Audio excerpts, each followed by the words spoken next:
أهلا وسهلا فيكم، إن شاء الله تكونوا بخير. اليوم رح نعمل الهوت دوغ على الطريقة الكورية مع هالجبنة السايحة على الآخر. طريقة كتير سهلة وأكلة كتير طيبة. بتمنى إنه تكملوا الفيديو لتعرفوا الطريقة. بدي هوت دوغ. رح آخد أصابع الهوت دوغ وأقسمهم لقسمين متساويين. يفضل تكون الأقسام متساوية مشان تطلع الأكلة أحلى كمنظر يعني. وبدي أصابع جبنة بحجم أصابع الهوت دوغ. هلأ بدي عيدان خشب اللي هي تبع الشيش.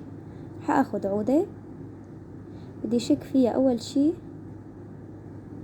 نص الهوت دوغ اللي أنا قطعتها. دير بالي ما تميل إيدي مشان ما تنشأ. وهلأ بدي أحط كمان قطعة الجبنة اللي هي قد قطعة الهوت دوغ.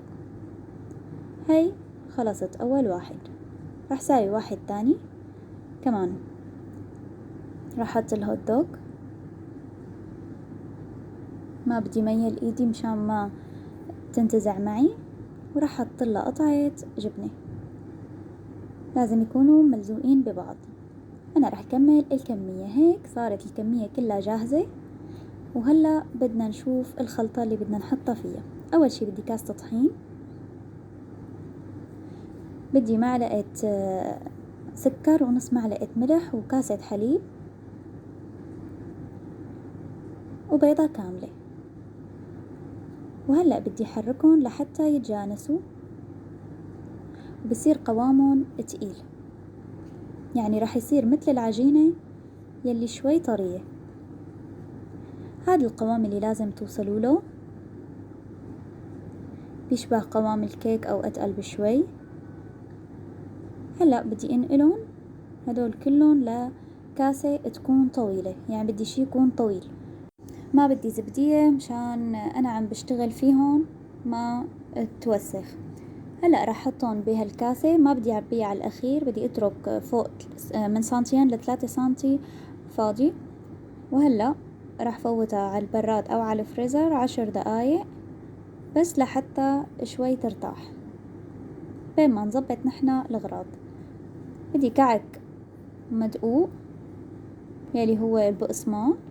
هلأ طلعتها من البراد، بدي غطس فيها قطعة الهوت دوغ مع الجبنة لحتى تتغطى كلياتها. بس تغطت تمام بسحبها وبصفيها شوي. وهلأ بحطها بالكعك المدقوق. أول شي برشن عليها رش هيك، بعدين بطبطب عليها طبطبة لحتى يلزق منيح. هلأ هيك صارت القطعة عندي جاهزة. راح احطها على جنب وساوي وحدة تانية كمان. راح غطها لحتى تتملى كلها وتتغطى.